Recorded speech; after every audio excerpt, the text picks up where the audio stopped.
Le prince empereur, partie 2. Mais avant, Balance-la.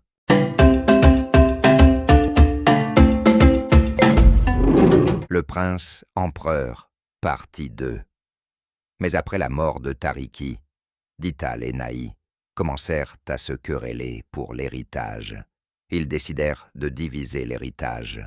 Ainsi toutes les terres, à l'ouest de la frontière que leur père avait fournie avant sa mort, appartenaient à Naï, et toutes les terres à l'est de la frontière appartenaient à Dital. Le royaume de Naï s'appelait Chikaf, tandis que le royaume de Dital s'appelait le royaume Touchou. Mais malheureusement pour Dital, le royaume Touchou souffrait d'une pauvreté accrue, tandis que le royaume de Chikaf était riche et florissant. Dital, en voyant que son frère avait une vie rêvée, fut pris d'une jalousie phénoménale, car il prétendait qu'il sentait que son frère était plein d'ubris. Il décida donc d'attaquer Chikaf, ce qui entraîna une guerre fraternelle qui avait pour cause la jalousie et l'argent d'un héritage royal. Naï, se comportant en Philinte, avait pourtant de lui donner la raison en vain.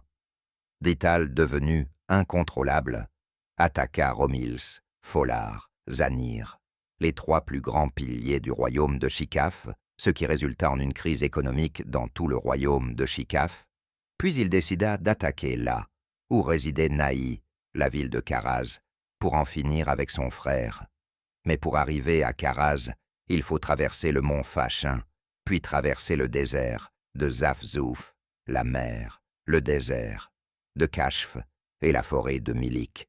Il commença la route de Tarsel avec 60 000 soldats. Il arriva avec une armée épuisée de 9 500 soldats. Il pilla et détruit toute la ville, qui semblait contre-intuitivement déserte, dès que finit d'avoir fait ses méfaits.